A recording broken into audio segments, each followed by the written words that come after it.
Welcome to Satsang. So beautiful to have you all here and to be together. We start with a question that's come in advance, and then open it up to any questions that anyone here might have. Is human love that we feel for each other the same as the love we feel for the divine? Ideally, it should be. If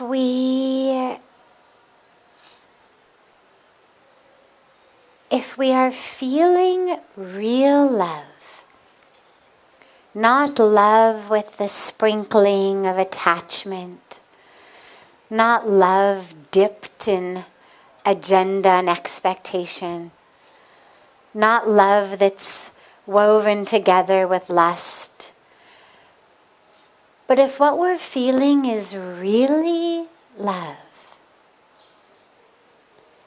then actually it is the same experience that we feel for God, because what we are loving in that being,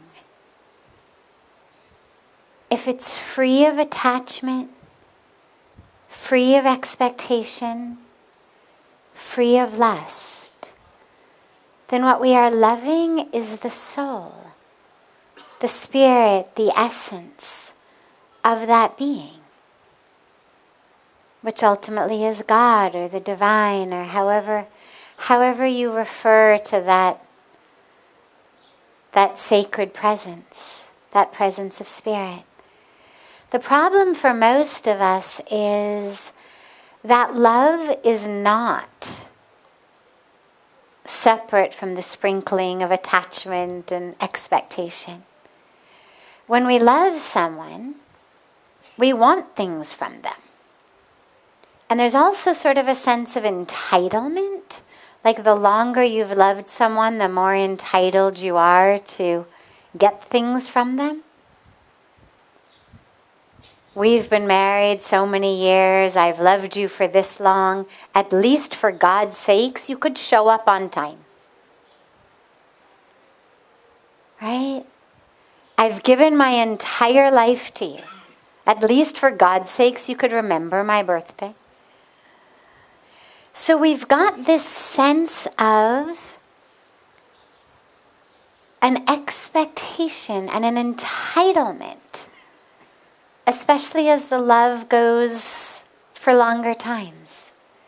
We are entitled to be spoken to in certain ways, treated in certain ways, have the loved one themselves act in certain ways. But in so many of those cases, that which we want from the other one is really just about our own ego. Earlier today, I was on a Facebook live with the Times of India speaking tree about what they called toxic parenting. And the questions were questions around parents and children. But one of the topics that we were talking about, which is not only parents and children, it's every relationship, is this idea that because I love you, I am entitled not only to share my opinion, not only to offer it in love, not only to guide you if you're a very young child, but I'm actually entitled to have you base your life on my agenda. And we don't only have this about our children, we have it about spouses, we have it about our parents. And so if you possibly can, pull love, which is unconditional. Love is not, oh, you remembered my birthday, I love you. You forgot my birthday? I hate you. But love that is independent of what you say, what you do, what you remember, how you dress, how much money you bring home, what choices you make about your life. Love that is love for you as the essence of who you are. You bring home an A on an exam, the love is there. You bring home an F on the exam, the love is there. We're not giving love in one case and pulling in love in the other case. That love is loving the divine in that person. And what's beautiful is that it's difficult, it's challenging in our close relationships to suddenly stop expecting, to suddenly stop having attachments. And beautifully, it can actually go the other way as well. If you begin by really deeply, fully loving God, it will help you love God's creation in an unconditional way. Because you'll be able to see God's creation in all. So if it's too hard to just begin by looking at your husband or wife or child or parent with no expectation, no attachment, no agenda, to just love them as soul, it's okay. Start by loving God. And then carry that love of God into the relationship. When you look at each other, can you see the divine? Yeah, someone's paying the bills. Yeah, someone's putting dinner on the table. Yeah, someone's doing this. Yeah, someone's doing that. But beneath the someone who's doing that is the soul, is the spirit, is that essence, that divine presence. Can you drop your love deeper and really love that divine presence? See God in them. You know, in India, this beautiful practice we've got of namaste, right? It's like our rishis and sages' way of making sure that we never forget as we bow to each other. Yes, it's used as hi, hello, bye.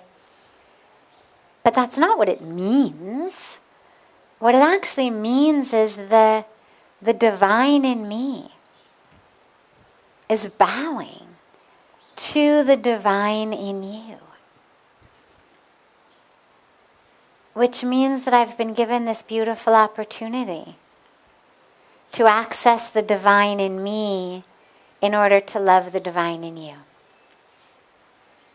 And so it's a gift to the one we are loving, but it's also a gift to our higher selves.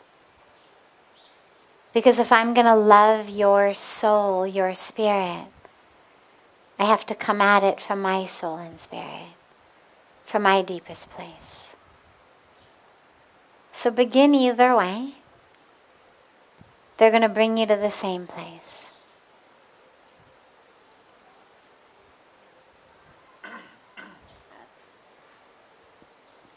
Does anyone here have a question? Be happy to take it. Yes. He's just going to bring you the microphone. When we are healthy, when the body is healthy, it's kind of easy to say that I am not this body, I am not this mind, neti neti. But when there's some painful disease, such as cancer or something else, the body reminds us that yes, you are very much this body. So in those moments, is it really possible to say I'm not this body? Beautiful.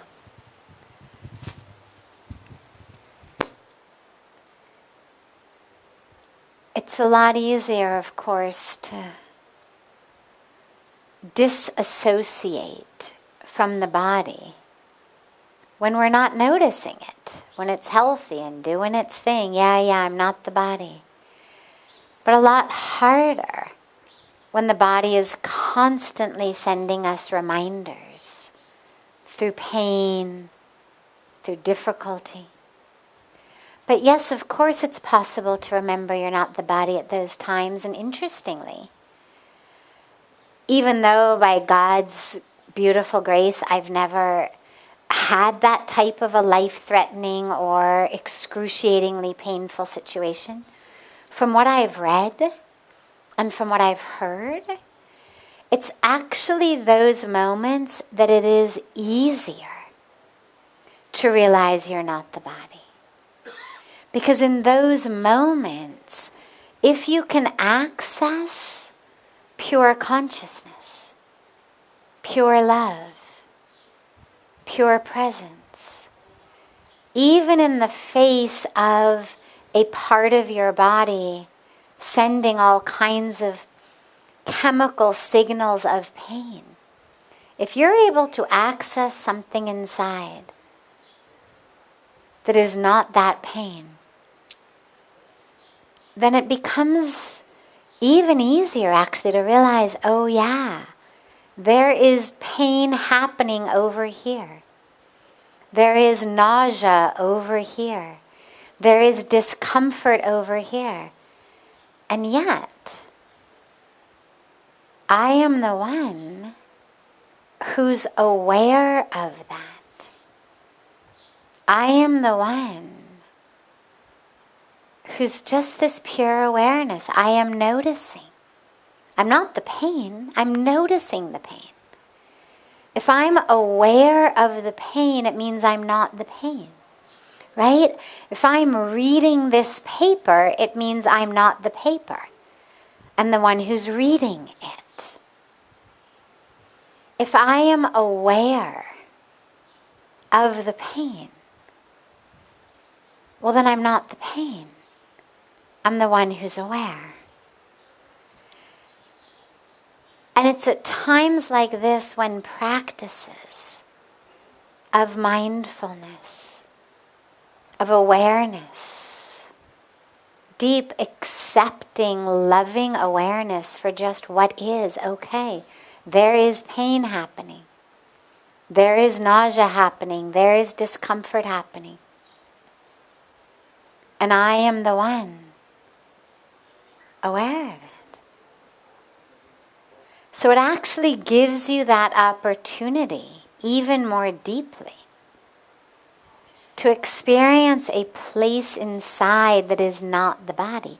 When we don't really feel the body much because it's not painful, it requires a bit more mental work to realize I'm not the body. I mean, because most of us aren't really even in touch with the body most of the time. In and of itself, that's a powerful meditation, is just being in touch with the body. Can you feel the bottoms of your feet? I mean, just take a moment. Can you feel the bottoms of your feet? It takes a moment to get there, though, no?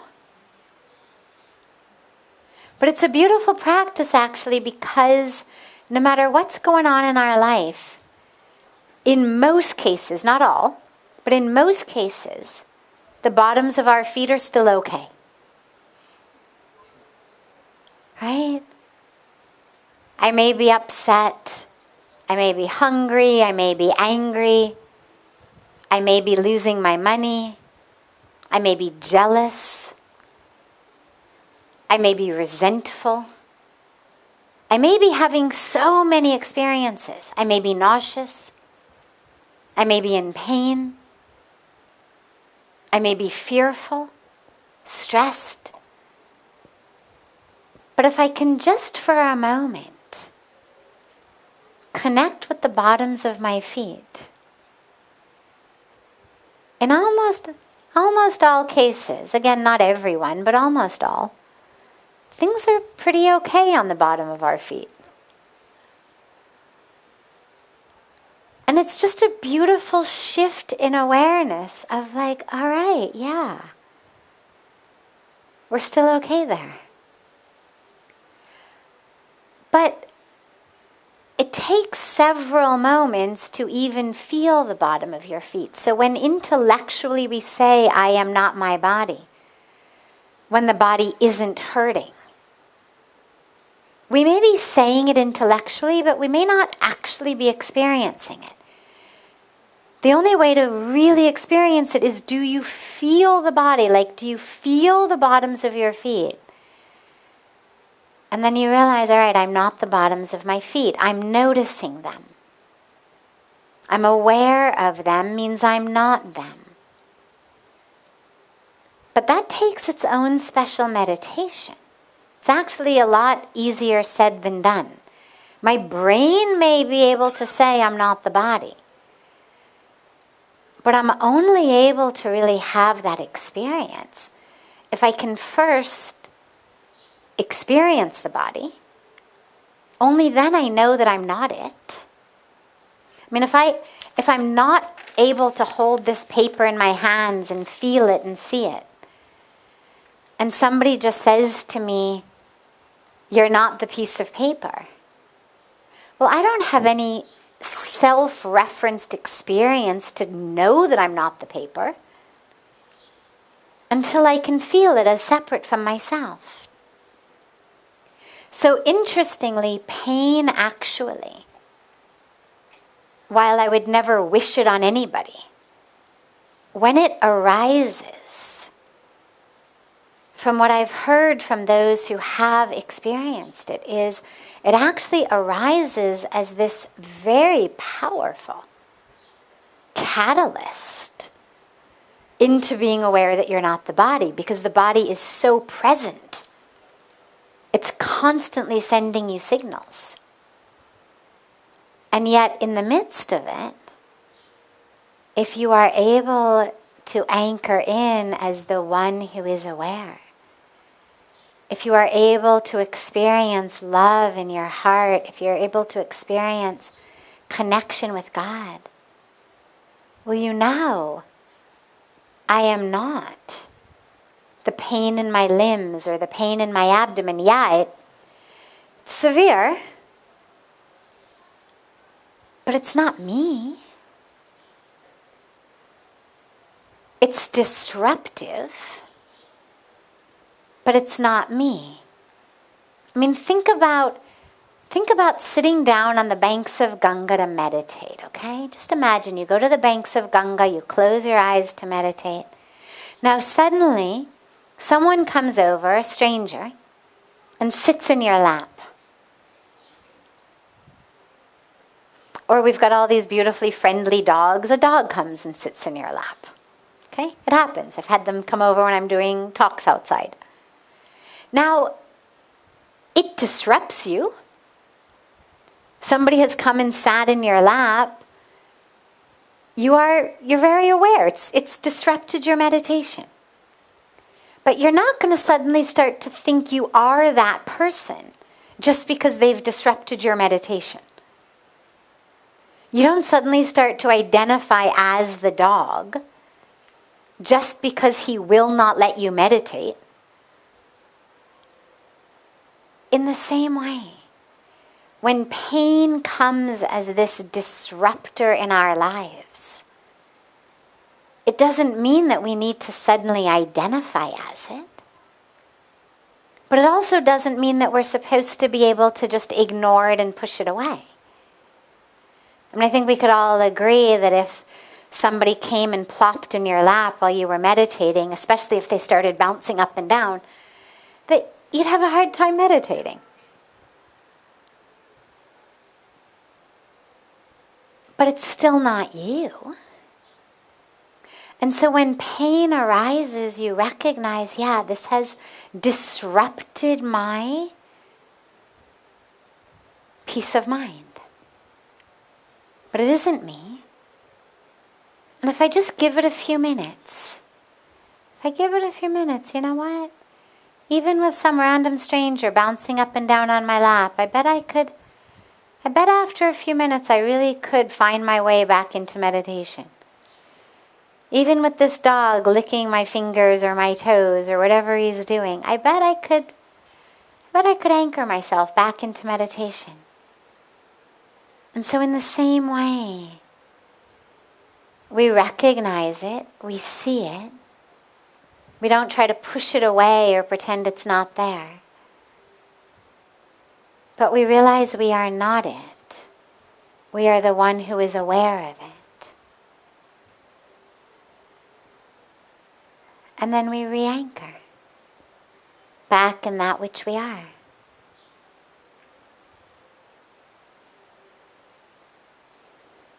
You know, it's an interesting practice if you observe fast. Obviously, it's a lot more mild and much more temporary than having painful cancer. But it's a very powerful training because being hungry, and when I say fast, I don't mean a falahar upwas. I don't mean that you're just substituting, wheat for some falahar type of flour and you're still having puris and pakoras and whatnot. But I mean actually not eating. An actual fast of not eating. Well, after some time, the body starts to send signals of hunger. In a few hours, it's just hunger. Give it another few hours, it starts to be kind of cramping. Give it a day, and most of us are really, really struggling. And it's a beautiful practice because it trains us to experience a sensation in the body that is not pleasant. As it turns out, it also gives us this beautiful opportunity to be light, to pray more, to meditate more, to not waste energy in digestion. So fasting has a whole spiritual other component as well. But one of the really powerful benefits is it trains our mind to learn, yeah, that stomach is just growling, it's cramping, it hurts. But you know what? I'm still here. I'm aware of it, I'm noticing it. And then I'm going back to my meditation. I'm not allowing the hunger to become my meditation. I'm not allowing the hunger to steal my peace. I realize that even though the body is screaming, I don't have to react. I've made a sankalp, I've made a vrat, I'm not eating today. Okay. So I notice the pain, I notice the hunger, without reacting, without losing my peace. And it actually trains us for other times in life when the body gives us other pain.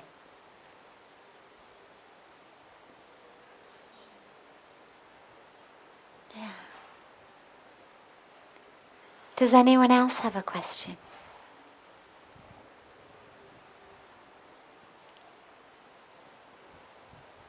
Does anyone else have a question here? Yeah.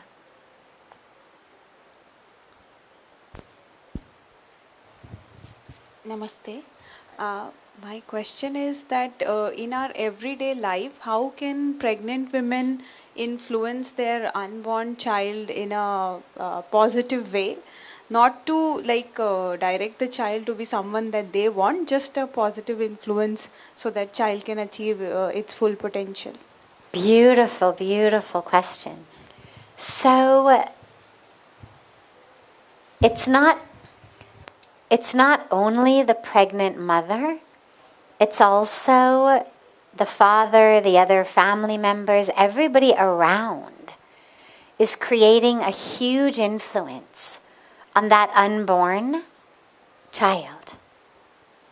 First of all, on the most basic level, what you are eating and drinking is impacting that child. So eat as sattvic food as you possibly can. The last thing you want to do is create tamas, rajas in the system.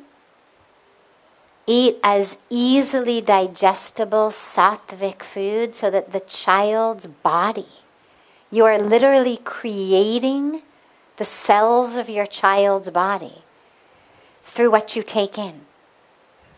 So make sure that what you take in is healthy, that it's fresh, that it's sattvic. But remember also that you're taking in more than just food. You're taking in energetically. So you're taking in what you're listening to around you. If family members are screaming at each other, all of that energy is going in. Sound is an energy. It's an energy, it's a frequency.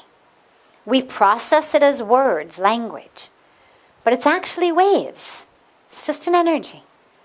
And as those frequencies, as those waves of energy hit our tympanic membrane in our ear, they start vibrating. They move the little hairs along in the inner ear. I mean, it's a whole beautifully fascinating process of how we actually end up perceiving language. But even though we hear through our ears, the sound waves are impacting our whole body. It's just the whole body doesn't send the signal to the brain, so we're not getting language from the sound waves hitting our knee. But if you've ever been in a rock concert where there's a lot of bass, you feel it in your body, right? It's not only what you're hearing in your ears, but the whole body is kind of vibrating. You sit too near to the speakers, and the whole body vibrates, right? You come home afterwards and like you lie in bed, and the body is still vibrating.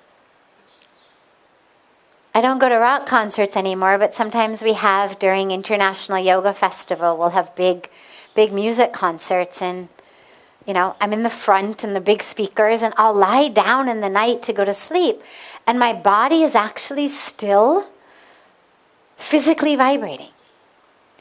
And so what you listen to is actually causing energetic vibrations in the body as well, and therefore to your unborn child. So make sure to surround yourself in places where the frequency of sound is calm and peaceful and pleasing. But most importantly, the most important energy for your child is that which is flowing through your body. Your bloodstream is what is feeding that child. It is the actual ocean that your unborn child is living in. It's what's feeding that whole beautiful liquid experience. Now, if you're stressed or you're angry, those chemicals are flooding your bloodstream and are going into your womb and are impacting your child. If your heart is beating really fast, such that your body is under stress, your child is feeling that. So you want to stay really calm, really peaceful. Keep that heartbeat nice and low. Keep the cortisol and adrenaline out of your bloodstream. Do things that make you feel peaceful and connected and loving. And then, of course, put yourself in places where sacred ritual is taking place. Yagna ceremonies, pujas, arti, where they're hearing the vibrations, the actual vibrations of Vedic mantras being chanted. This has an incredible impact upon them. Be in places where wise words are being spoken. Their brains are not yet developed enough to understand it. It's not like they're sitting in there going, that's really interesting. But it is your understanding it. And through your understanding, your brain chemistry is changing. And as your brain chemistry is changing, what you are giving them is different. And slowly, slowly, their nervous systems are being built based on what you're giving them. So it's a beautiful opportunity for you. You've got the full perfect excuse to excuse yourself from any stressful situation, any conflict, any moment to just say, you know what? I'm going to go and take care of my child.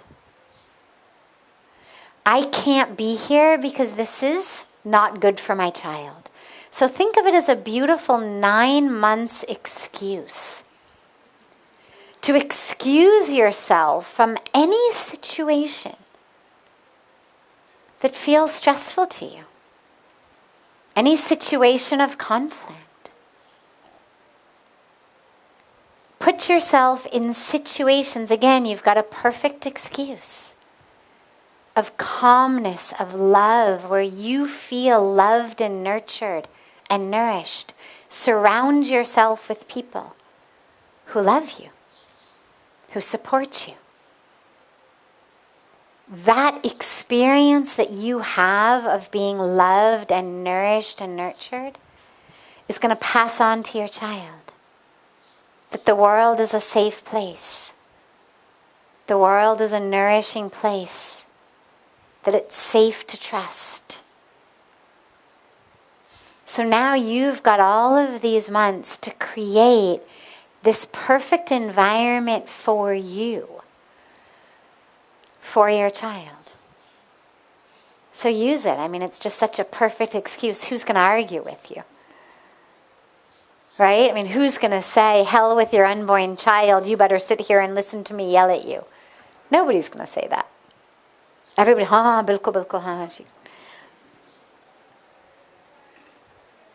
So think of it as this beautiful 9-month spiritual holiday and holy day for you of what makes you feel deeply spiritually connected, peaceful, in love, in joy. And that's what you'll give your child. Beautiful. Have a wonderful rest of your evening, everyone. And a beautiful day to our family joining us from all over the world online. And so much love to you all.